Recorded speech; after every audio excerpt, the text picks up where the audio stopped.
Discovered my husband still has feelings for his ex who faces marital issues. They are reconnecting secretly, and now our relationship is at risk. I, 27F, have been with my husband, 27 male, for almost 8 years, married for 3. Let's call him Liam, fake name. Prior to our relationship, Liam was with Danielle, 28F, also fake name. Liam and Danielle met in high school and were extremely close friends before they decided to start dating. They dated from the end of their senior year of high school to the end of their freshman year of college. They were a lot of firsts for each other, including sex for the first time. According to Liam, Danielle was the first girl he was ever truly in love with. He did anything for her, including driving over 2.5 hours to and from his college to her college every weekend their freshman year. They went to schools in different states, so they could spend time together. Things started to change for them during the later parts of their freshman year of college after Danielle got heavily involved with a religious group on her campus. According to Liam, she got very manipulative and emotionally abusive. She had these new ideas in her head of who she was wanting him to be and wanting to save him. He tried going to church with her and doing the things she wanted him to do, but it eventually led to him becoming confused, upset, and ultimately resentful, which led to them ending things in a crash and burn type way. Fast forward several months after they break up, Liam meets me. We started casually dating at first since he still had trauma and large amounts of trust issues that remained from his relationship with Danielle. After about 5-ish months, he felt like he was ready for something serious again. 3.5 years later, we're engaged. Another year goes by, we're married.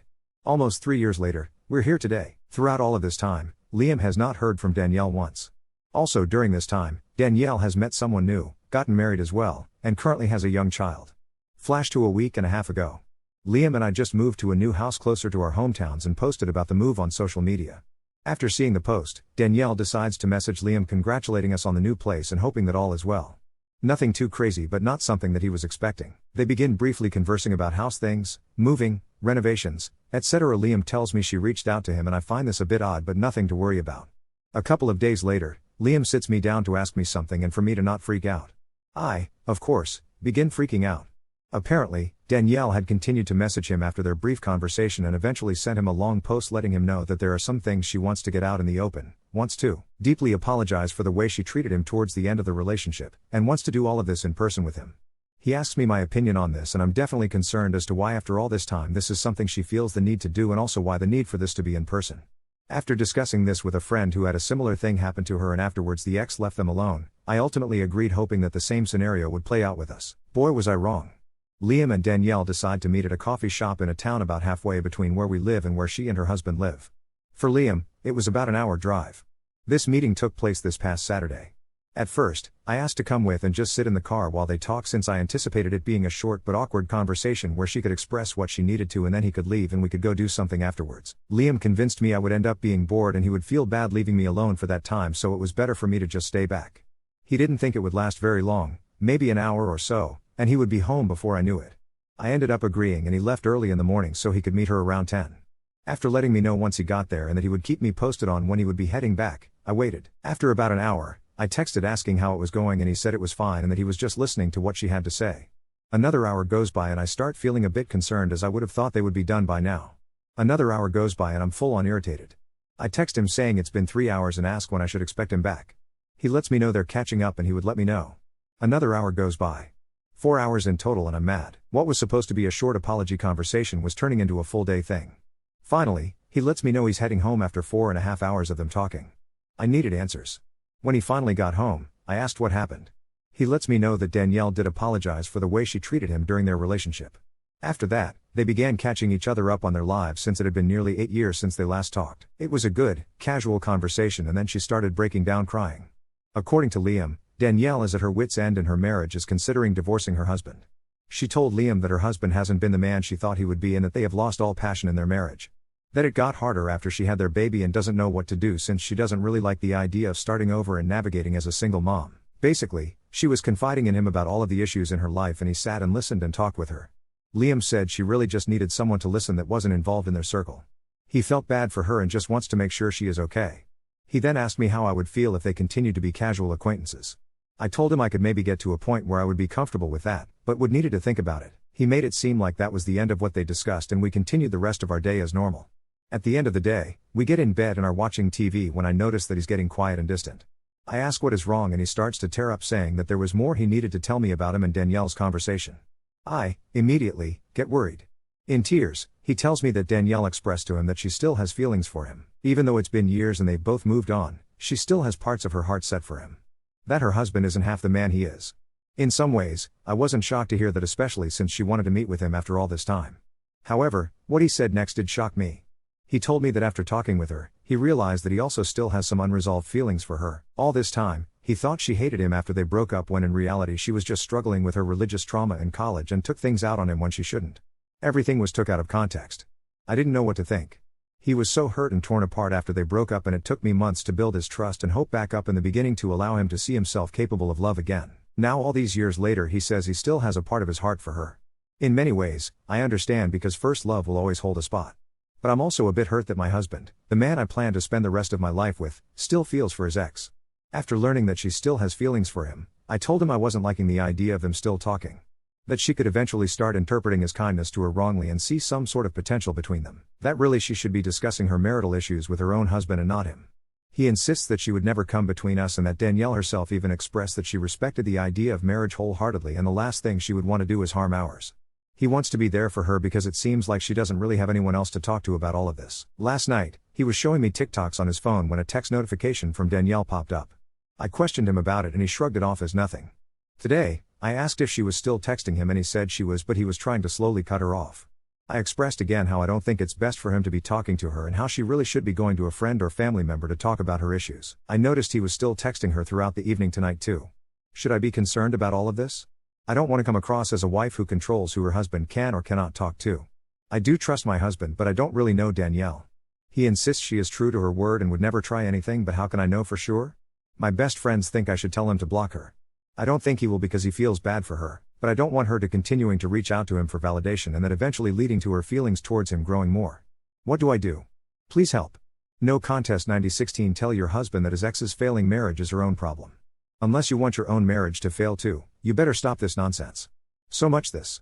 Op's husband seems to think that refers only to sex, but Danielle is already laying the groundwork for an affair whether she realizes it or not. The husband needs to cease all contact, and frankly I'm shocked he didn't the moment she said she still had feelings for him. And then he says he feels similarly about her? Do you see where this is going? Picture him checking his phone for a text from you while hanging out with her. She says your wife again, huh? Seems like she doesn't trust you. My husband did that too, which made me realize he's so controlling. Anytime you guys have a disagreement he can go to her to vent, she'll be super supportive and tell him he's right, you're just being a bitch. She'll remind him of their best memories and inside jokes. He's texting her throughout the evening? They are rekindling their relationship in front of your eyes. Update 1. Although they may have been difficult for me to read through, it was something I ultimately needed to do. Anyways, here is the update. Liam, 27M, husband, fake name, has been at work all day, so I wasn't able to talk to him much until he got home. I sat him down again and let him know that I needed to talk about his communication with Danielle, 28F, husband's ex, fake name. I told him that I wasn't happy and that I needed to know if he was still talking to Danielle today. He told me he was, but that he was to finally end things with her. For those of you, if not all of you, that suggested Danielle reached out to him because she wanted him for herself, you were correct. Liam called her today and she straight up asked him how happy he was with me and that if for even a second there were issues and wanted out that they could run away together. She wants to divorce her husband and be with him. I believe this admittance finally broke Liam's rose-colored glasses on the situation and opened him up to seeing what she was really doing, trying to manipulate her way back to him and home wreck our marriage. He finally told her enough is enough and that he cannot talk to her anymore. That he did feel sorry for everything going on with her and her own marriage, but for the sake of his own marriage and his love for me that he needs to stop being in touch with her. He realized that those unresolved feelings that he started to have for her after meeting with her this past Saturday were more like feelings of nostalgia for the times they spent together and the times they were happy. The way she spoke about him and his character made him feel good and gave him that ego boost, but after hearing her true intentions, he was able to remember the way she was before and why they broke up in the first place. I told him I wanted him to block her. I wanted no contact at all with her and he agreed. So he deleted all of their messages, blocked her number, and blocked all of her social media right in front of me. Hi again, everyone. It's been a wild, emotional week. After my last update, I really thought things would calm down. Liam blocking Danielle and promising no more contact should have been the end, right? Unfortunately, life just does not know when to give us a break. First 2 days, radio silence. Or so I thought. The morning after Liam blocked Danielle, things were both tense and weirdly tender in our house. He seemed lighter, almost relieved, but at the same time I caught him quietly brooding at times and staring at his phone like he was expecting it to do something. It was both infuriating and a little heartbreaking to watch. I won't lie, I tried to give him his space, but by day 2, the silence between us felt so thick it could be cut with a spoon. That night, he finally brought it up. He admitted he was feeling guilty, not about blocking Danielle, but about being so easily swept up in the nostalgia and letting it muddle his head. He apologized again and promised he was committed to fixing things between us. I believed him, but there was a small part of me that kept wondering, what moved Danielle to reach out after all this time, and why so aggressively now? Friday, a wild turn Friday morning, I get a message on Facebook. I don't recognize the name at first, but then it clicks, Danielle's husband. Let's call him Mark. His message was surprisingly polite but panicked sounding. He wrote, "Hi, this is Mark, Danielle's husband. I got your name from her Facebook. We haven't met, and maybe this is inappropriate, but I'd really appreciate talking if you're open. I just found out something upsetting involving my wife and Liam, and I don't know who else to ask. Cue serious anxiety." My first reaction was to ignore it and go about my day. This is not my circus, not my monkeys, but curiosity, and, let's be honest, a sense of womanly solidarity, got the best of me. After work, I messaged him back saying I could talk over the phone for a little while. Mark called that evening, and what he told me left me seeing the Danielle situation in a whole new light. Apparently, Danielle had confessed everything to him in a moment of honesty, her feelings for my husband, reaching out to him, even the airport coffee shop rendezvous, and her confession that she wanted to run away with him. Mark was devastated. Their marriage issues were worse than I even imagined. She had threatened separation as leverage just that morning. He sounded exhausted, like he hadn't slept in days. At first we awkwardly tiptoed around the subject, but it soon morphed into a bit of a commiseration session. We laughed about how totally blindsided we both got, and how surreal it felt that our spouses' shared high school drama randomly boomeranged back into our lives at 27-28. Then Mark asked the question that changed everything. Did Liam say if he was interested?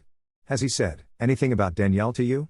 I can't even explain how strange it was to be standing in my kitchen, on the phone with my ex's current husband, talking about our spouse's romantic confusion. But I figured honesty was the only way out of this, so I told him the truth. No, Liam doesn't want to leave me. Yes, he was confused for a minute and flattered by Danielle's attention, but it's over now and he's blocked her. Mark sounded relieved but exhausted, and when we hung up, I felt like I just returned from an alternate universe. The fallout. Danielle doubles down on Saturday. Danielle herself emailed me. Let me say this, it was the weirdest, longest, most word-salady email I've ever received. She apologized for the drama, admitted she was desperate, and said she never meant to hurt me or Mark, but can't help how she feels. There were pages and pages of her history with Liam, how they never got closure, and how she'd hoped for a sign that he was meant to be in her life, even if just as a friend. She ended by saying she wouldn't reach out again, unless I wanted a real heart-to-heart as fellow women who both loved the same man. What? For a minute, I was tempted to rage reply, but then I realized it was just sad. This person was clearly dealing with something much bigger than my marriage. Instead, I marked her email as spam, poured myself a massive glass of wine, and showed Liam the message. And here's where it gets interesting. Reading Danielle's email was, in an odd way, the smack of clarity both Liam and I needed. I could see in his face that the spell was broken. Her obsession with the past, her fixation on spilling her feelings at the expense of real people, snapped something in him. He told me he felt embarrassed by how he'd almost let nostalgia cloud his vision, and we stayed up talking until nearly 3 a.m. about everything. Our history, our fears, the cracks that let this drama into our marriage, and what our boundaries should have been. Our conversation, surprising honesty. I need to be honest, some of what came up was hard as hell to hear. While Liam reaffirmed he loves me, he admitted that getting attention from someone who thought the world of him had felt intoxicating, especially in a time where we were both so caught up in moving, work, just being exhausted. It was an emotional ego boost, and he felt ashamed for enjoying it. We both agreed this was a wake-up call for us, and not just about exes, but about watching how we handle the inevitable lulls and stresses of married life. We came up with new rules, if you can call them that. No private conversations with exes, texting, calls, whatever, especially not about personal or marital stuff. If a weird message comes from the past, we bring it up immediately. Zero tolerance for emotional affairs, period. Therapy, and one last unexpected bombshell. The biggest surprise of the update, honestly, is that we both agreed to try couples therapy. Shout out to so many of you who suggested it.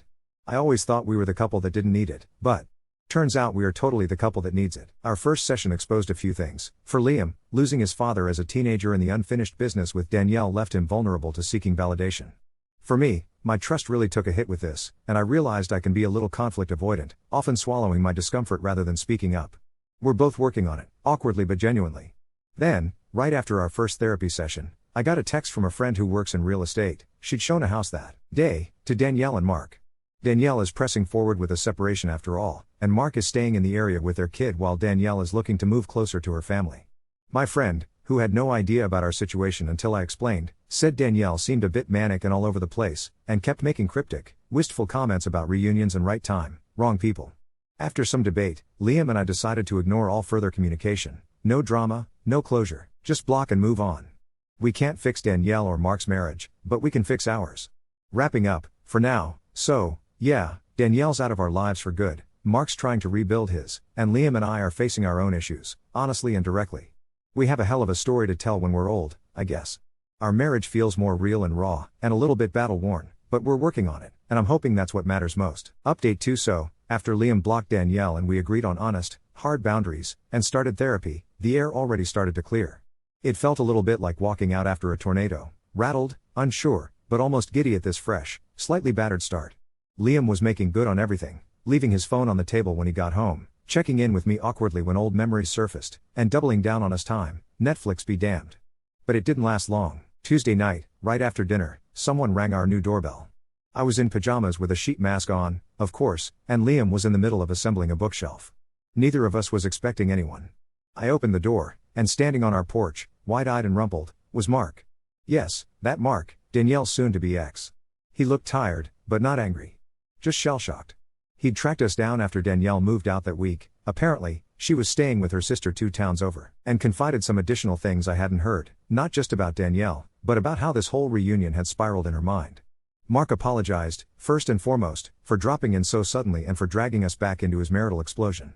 He explained that after Danielle's confession and her rapid move, he was left wondering which parts of his marriage were ever real.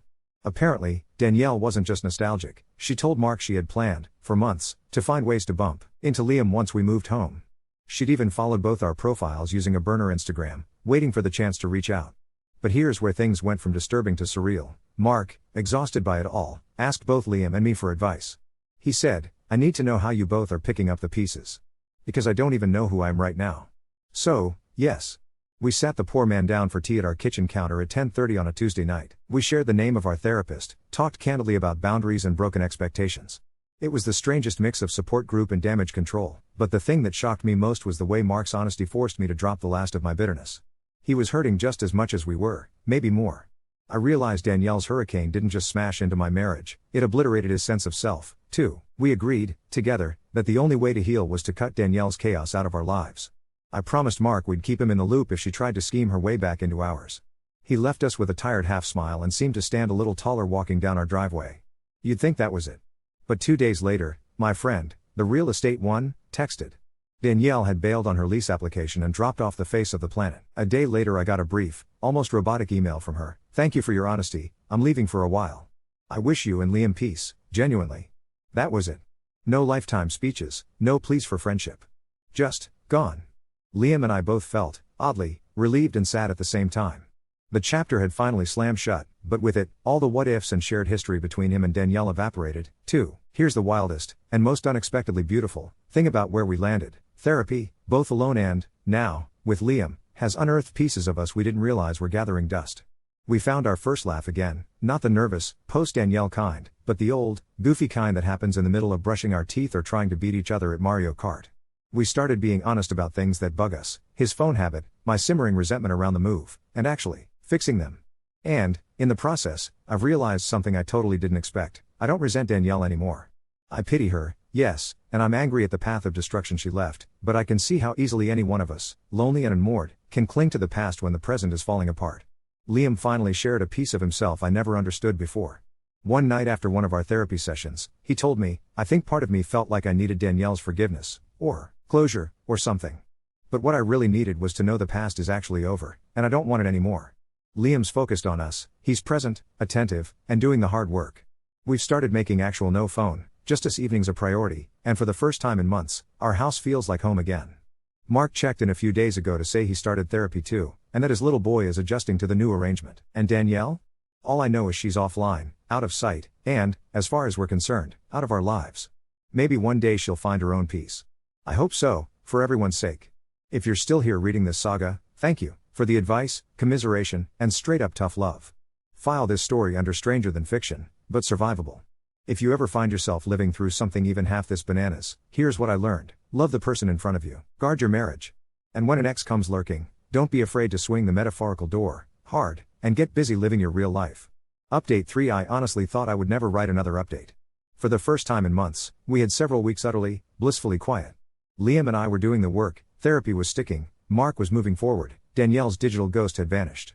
I was starting to believe our alternate universe drama was really, truly over. Then, This past weekend, everything upended again, not because Danielle reappeared, but because the aftershocks of the chaos forced all of us to finally confront some truths that had been simmering below the surface for years.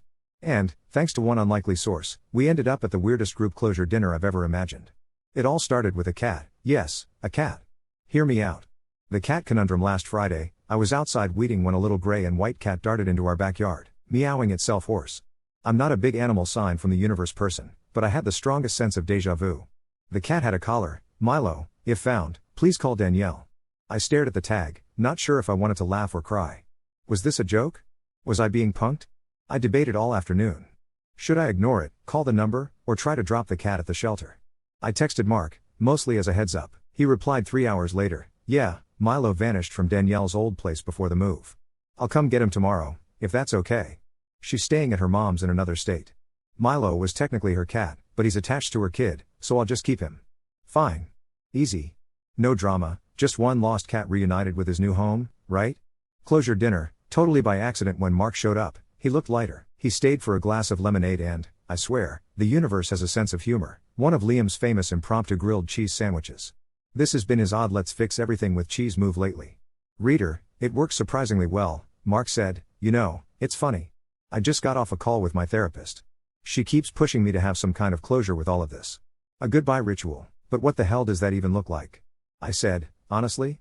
Maybe just admitting it sucked, but it's over? Liam, brave or foolish, suggested, we could just get it all out. Like a last supper. Danielle's not here, but maybe we don't need her to actually face our own stuff. And somehow, by accident, we wound up inviting Mark to come back for dinner on Sunday. No grand plan, just dinner. 2 spouses, 1 ex, 1 cat, and way too much emotional baggage. The dinner, awkward, honest, and kind of healing. It was absolutely as weird as it sounds. We talked openly, the way you do when you've survived shared fire and finally reached the ember stage. Mark had questions about Liam and Danielle's breakup. Did you see it coming, or was she already acting different? Was there ever a real chance she'd let go? And about why Liam didn't cut her off sooner this time. Liam admitted, out loud, that he let nostalgia and old wounds trick him, but that it took Danielle's meltdown to make him realize he was grieving a ghost, not a woman. I confessed my resentment and, honestly, the embarrassment I had felt. Not just because of Danielle, but because I doubted my own marriage, let myself spiral about someone who, in the end, had power only because I gave it to her in my mind. Mark laughed and said his therapist calls it playing chase with shadows. Great phrase, right? Milo the cat sat on Mark's lap the whole time, purring like some kind of benevolent spirit animal. As the wine flowed, we started looking back at everything from a strange, almost detached distance. At one point, we all agreed that Danielle wasn't evil or calculating, just deeply lost. Sometimes, Mark said, hurt people run in circles searching for the exit until they accidentally drag everyone else along for the ride. That line stuck with me. The real bombshells. After dinner, Liam and Mark stepped outside to talk. Later, Liam shared that Mark dropped maybe the single most honest thing anyone had said in this ordeal. He'd been suspicious, years ago, that Danielle carried a flame for Liam, but always assumed it would stay in the realm of what ifs. He thanked Liam for standing firm even when Danielle dangled escape in front of him. You saved your marriage. I froze and lost mine. I hope you never forget why you made the right choice. After he left, Liam and I sat in quiet relief.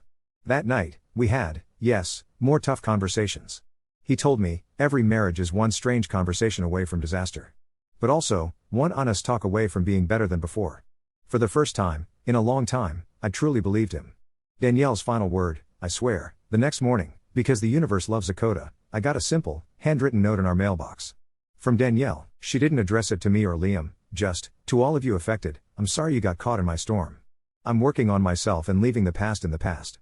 I wish all of you the peace I couldn't find for myself. No drama. No requests. No bravado.